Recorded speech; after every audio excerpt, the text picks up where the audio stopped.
Hello, my name is Ryan, and I want to paint some stuff. Got these new canvases that I was going to connect together and do the black flag bars like I did with, like, in that stagger pattern, because it's really nice to have a big canvas and go across all four of them. But honestly, I didn't enjoy doing that. So, nope. I want to just grab one out of this and start having some fun with it, because I'm kind of at a standstill with all the other pieces that I have. Don't really want to work on any of them, and I have one, two, three of them drying, a couple of them questionably done. I think I'm done with that guy. He's I like him. Or it. I don't think I should have actually. Yeah. Anyway.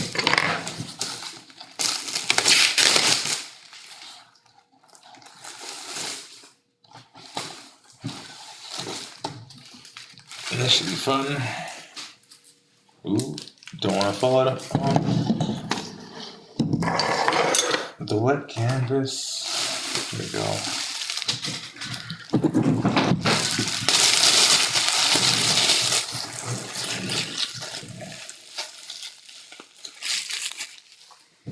All right.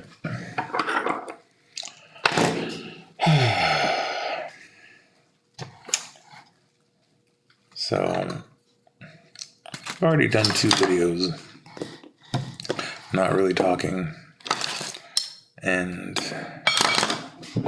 I might just do another one, not really talking.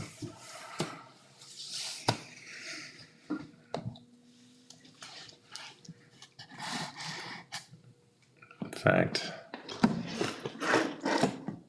I'll make sure.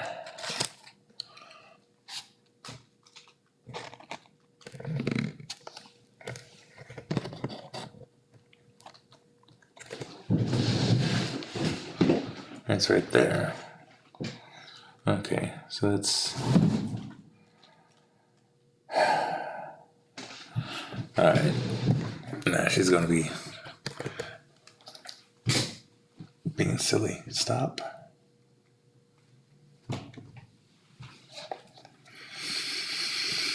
So I hope whoever's tuning into this is enjoying their evening, or morning, or noon, or whatever, because time doesn't really exist in this sphere, or any, for that matter.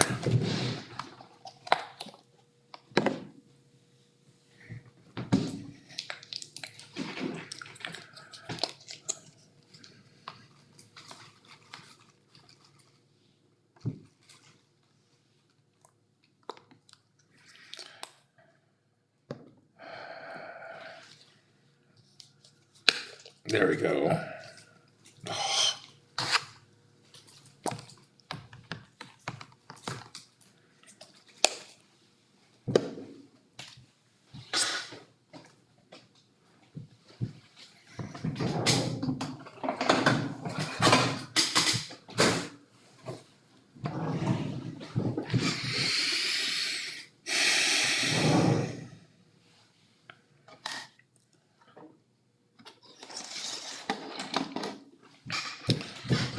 What topics?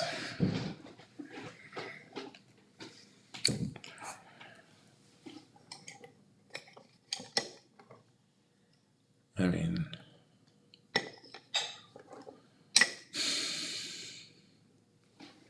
I don't know. I don't know if anybody else is feeling this, but like today is definitely like a feeling of calm before the storm almost. Like, yeah, there's a lot going on. There's devastation everywhere as far as California. But Corridor Crew did a really cool video kind of showing you the actual, like giving you a good perspective of the geography, and it's not as, it's devastating, but the news does what it does, makes it seem a lot crazier than it is. I'm just talking with my adopted mom, or texting back and forth, I should say, checking in on her because she's down there in the Van Nuys, Sherman Oaks area. And yeah,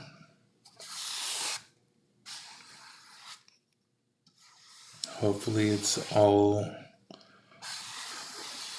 good.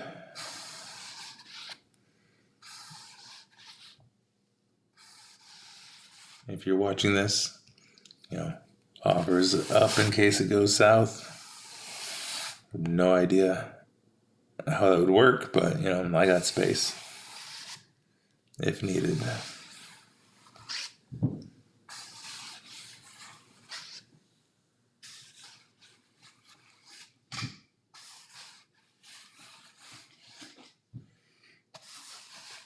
And there's the gateway into the conversation.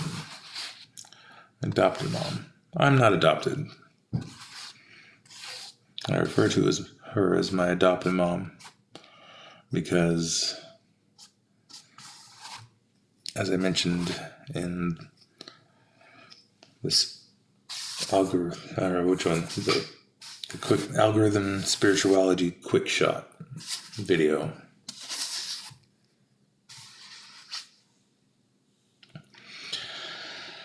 The first 25 years of my life were very,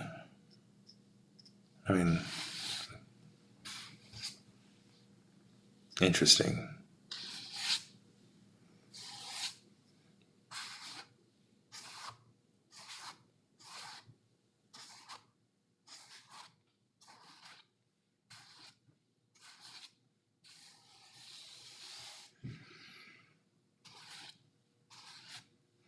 Now, as far as which areas to tackle,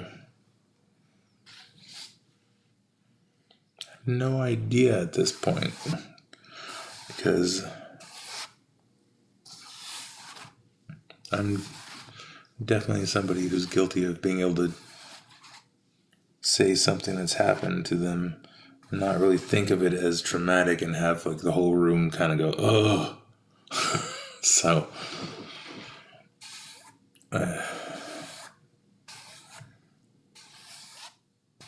trying to choose the starting points wisely so it actually has more of a benefit instead of me just coming off as, oh, woe is me, because I've dealt with it.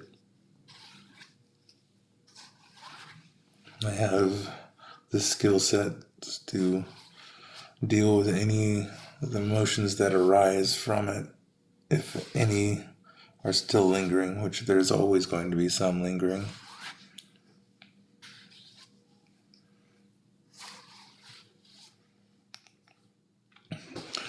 But like I said, I refer to her as my adopted mom because she took me in, when I was in dire need. And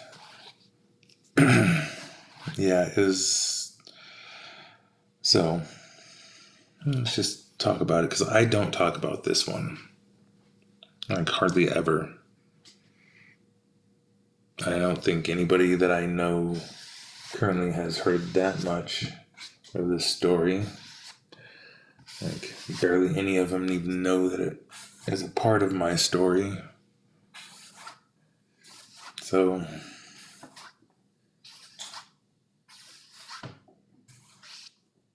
yeah, here it goes. So when I was a teenager, I did not give a single care. I just wanted to have fun. And being raised in the household that I was raised in, meaning put it in perspective, like in my mind, my dad was a cannabis growing biker who ended up selling his bike and like kind of doing the family thing, but like still very much a grower up until the helicopters came, which, you know, that's a fascinating thing. That was a fun day. I got to see the excitement. Yeah. You know, number one rule, if there's no evidence, especially in a bust, as long as you're cordial, they'll probably let it go. But that might just be because of system. Anyways, I'm not going to speculate on prosecution bias because we all know it's true. Depending on the color of your skin dictates how heavy the book is thrown at you.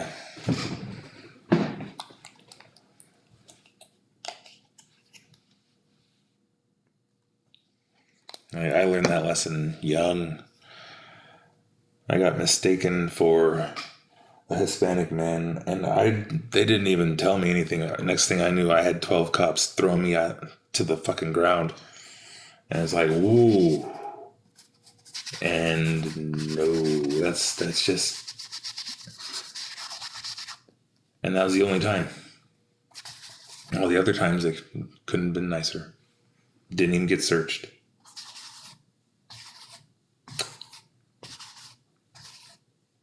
So that was interesting. But, yeah.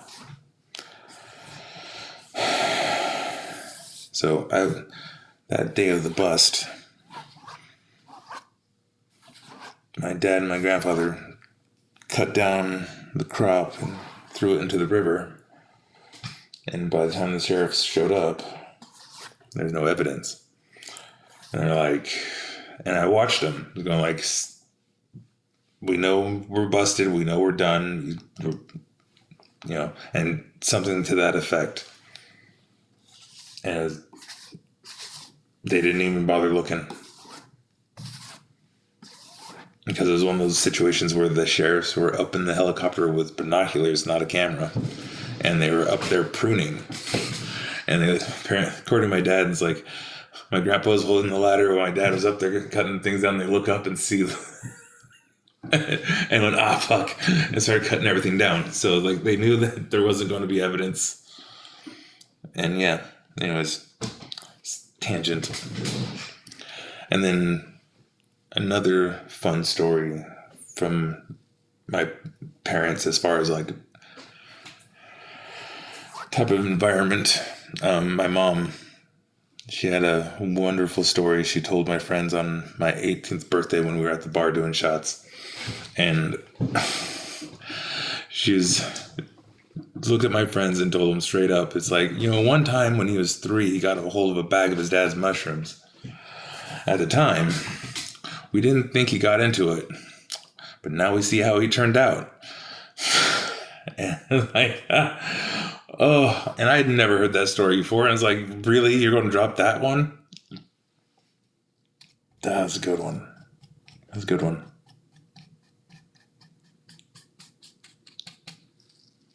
Good times, good times.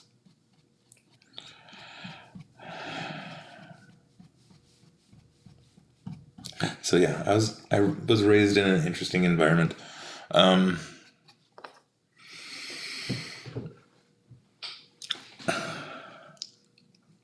So naturally, I got lost in high school. I really adhered to partying instead of academics. I completely just did nothing. I ended up getting out of high school when I was like 16 just to party every day.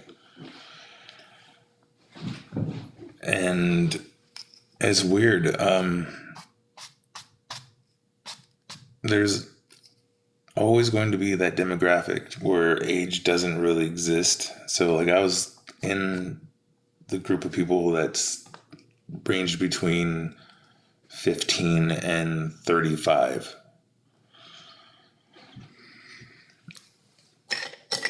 And, throughout those times, you do a lot of stuff. And, like, for me, I ended up becoming more of a middleman.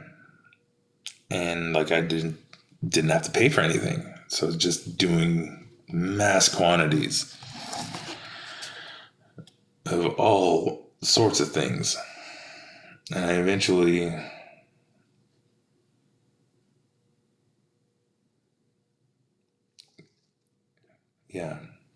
got hooked on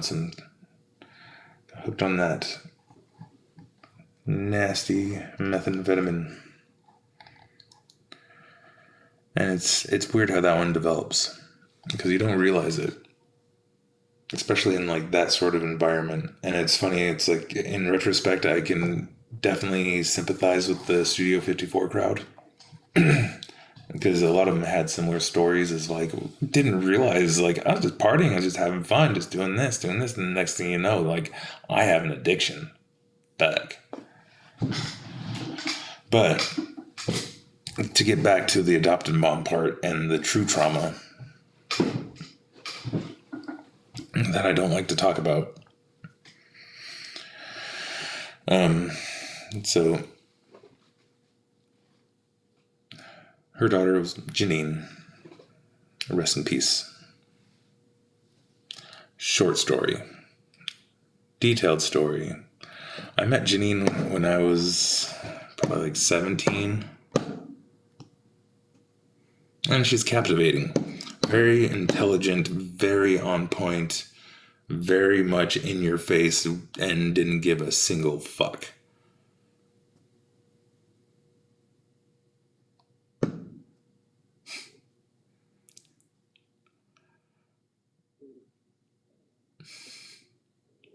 Like, I remember one time being at this like gangbanger house, and this little like gangbanger dude pulled out this sawed-off shotgun that had like electrical tape around it, and she just pulled it straight out of his hand and was like, "Oh," and then handed it back to him.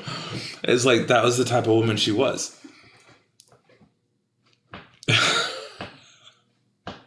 Fuck.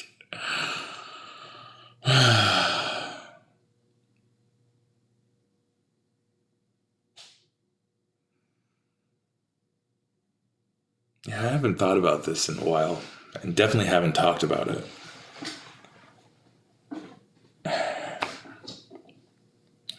So, anyways, met around that time, very intense friendship. She moved away, and when she moved back, we ended up reconnecting, and by that time, both of us were doing a lot of methamphetamine. And on the week of 9/11, in 2001, we ended up just like spending an entire week, and that entire week turned into 5 years. Every single day.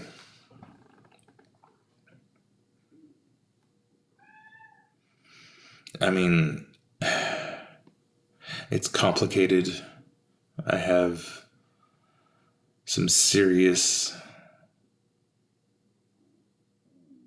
or have, I mean, they don't really go away. A lot of stuff I've had to unpack from that time, because it's very codependent and enabling, very toxic. But there was still a genuine admiration and love there. I mean, you don't spend 5 years with somebody every day. Except for the 1 week where she went to Disneyland with her parents, and I stayed home to watch all the animals. And that's when I discovered that Arlie, my dog at the time, which, hold on.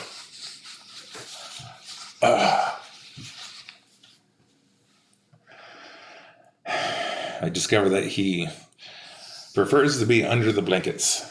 I remember laying there, like half asleep, and thunk, he smacked me in the face, and in the confusion, he darted into the blankets, and then he stayed there for like 14 years until I had to Send my friend home.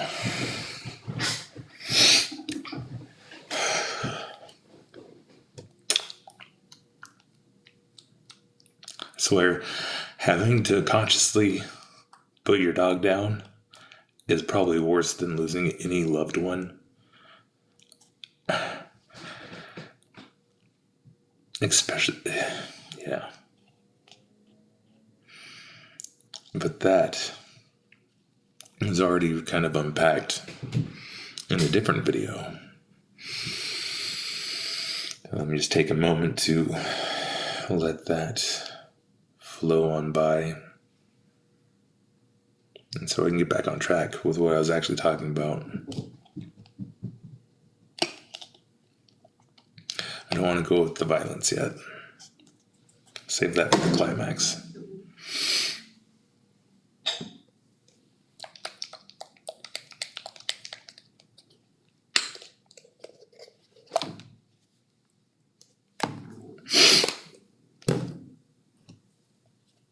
Anyway,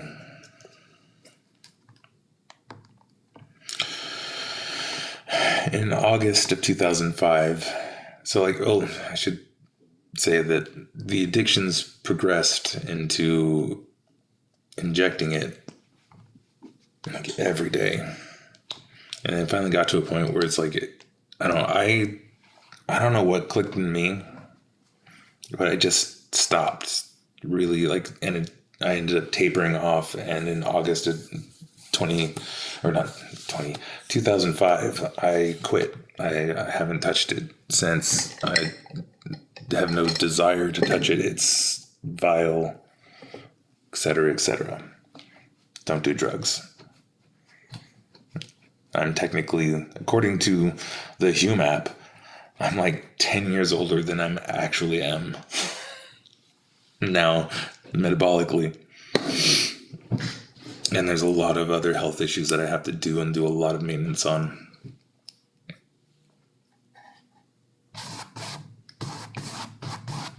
But, anybody who's struggling with it, it's doable. It definitely requires reaching out for help, though. You have to have a solid rock in some way. No pun intended. Fuck. Sorry.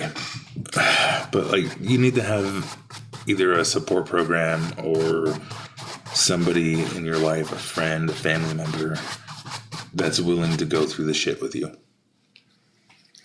You can do it by yourself. I know there's plenty of evidence of people doing it by themselves. Having a community of, even if it's just one person that's just willing, very helpful. So back to what I was saying. In August of 2005, I quit. And that's when, disruption starts, because if you stop doing something, then the other person doesn't.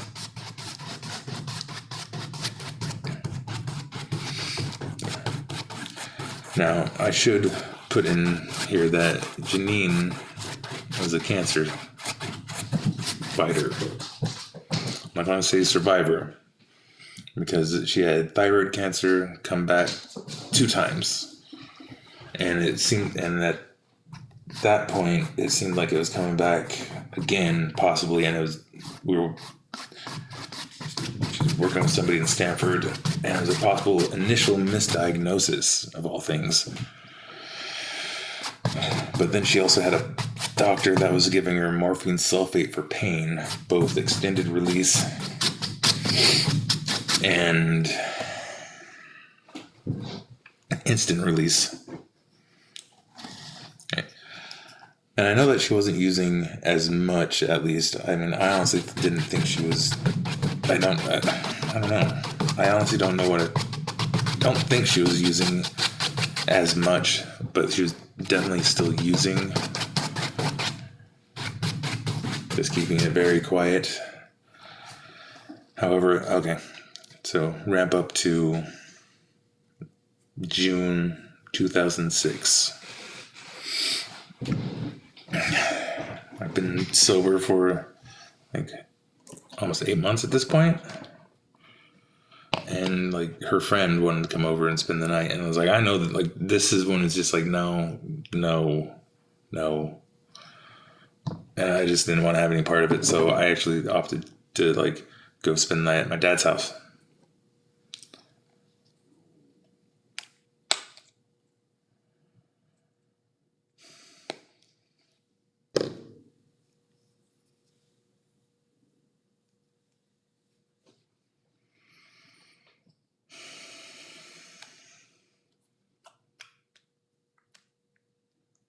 Yeah.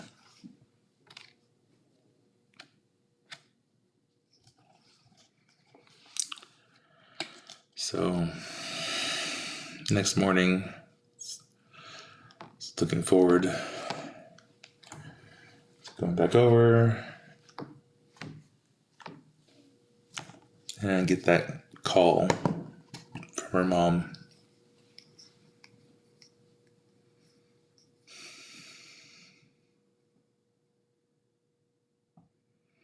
I could still feel that call.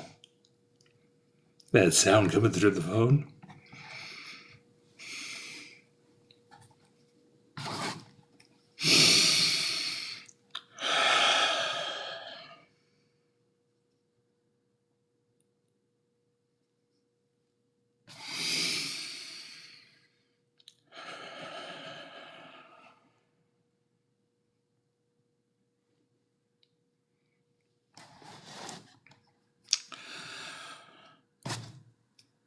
Apparently,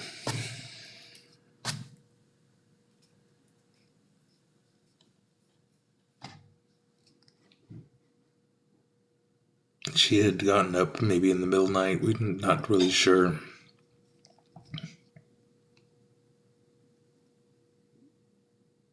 Which is funny because like I don't know the toxicology report, so I don't know if the friend did bring any meth to the house.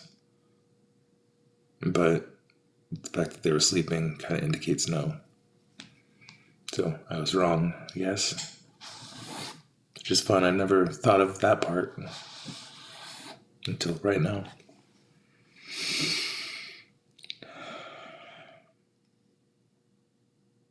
But apparently,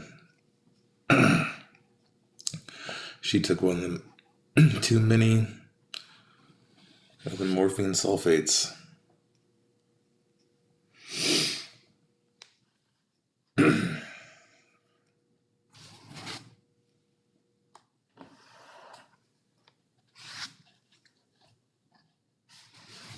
And didn't wake up.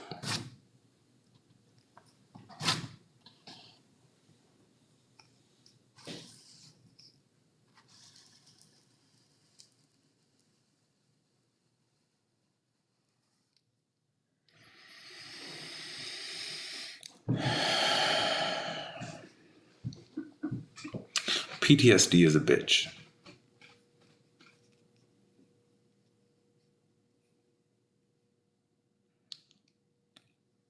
And I didn't know what it was at the time. I only know now after going through therapy for the previous deep dive events.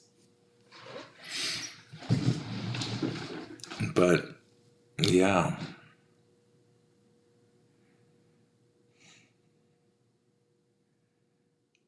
I couldn't sleep for like 6 months after that, at least.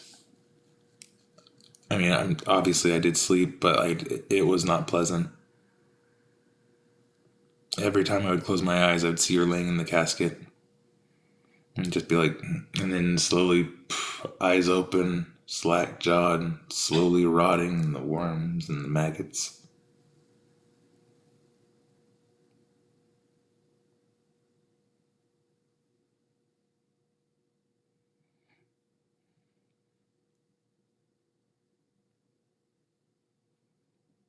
If you're currently going through that sort of thing, it does lessen. Talk to somebody. It helps.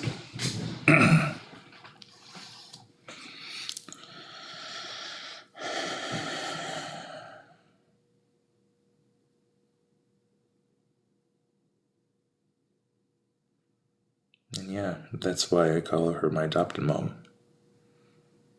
Because she lost her daughter, but gained a son. Of sorts. She already had one. He's cool. Maybe I'll see if he wants to be interviewed for this.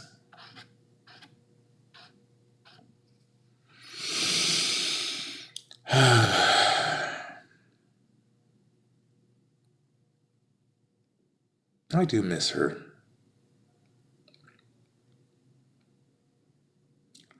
Such a unique and strong personality.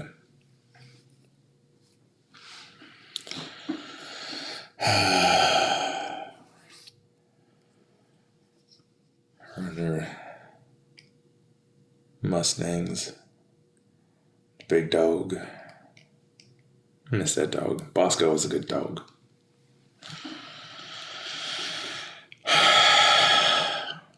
Big ol' 180-pound Rhodesian Ridgeback mix. And just howl when you take him to the vet.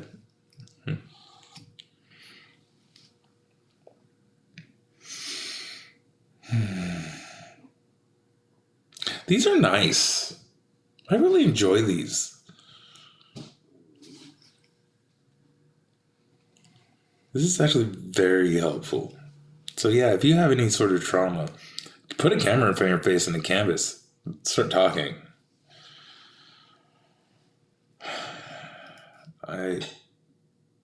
I feel a lot better now.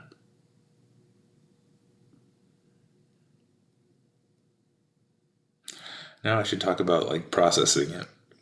Like I mentioned the other one, dialectical behavioral therapy or any of the other like cognitive behavioral therapy and stuff. Those are good. I've heard very good things. I don't know that much about that. I've only done the DBT and like some EMDR and brain spotting and, you know. Ooh, pardon me. Done with this.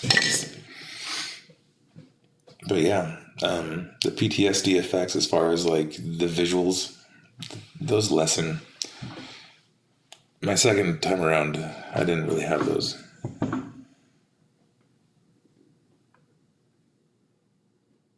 So yeah, I think I'm going to be done now. To all of you that are affected by grief right now, hang in there. It gets better. All of those people that are having to or try to figure out how to comfort somebody who's going through grief. The best thing I've ever heard, and it was probably the best thing ever to somebody who's kind of a veteran of dealing with dead people. Fucking offer condolences. Like, you know, oh, my condolences. Is there anything I can do to help you out? That's like it's the only thing you really need to do while they're going through the thick of it. And when they tell you the story after the fact, once it's done, just say, oh, my condolences. Nobody wants to hear sorry. Oh my gosh, I got so sick of hearing sorry.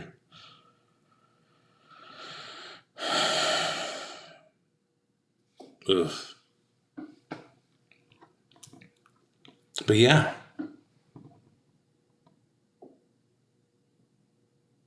This is one of those stories where it's just like, you ever wonder why I'm so optimistic? It's because I'm still here and I'm still kicking. And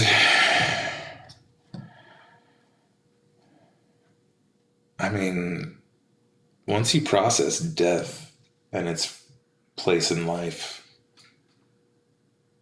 you can really just enjoy it. Have a good one.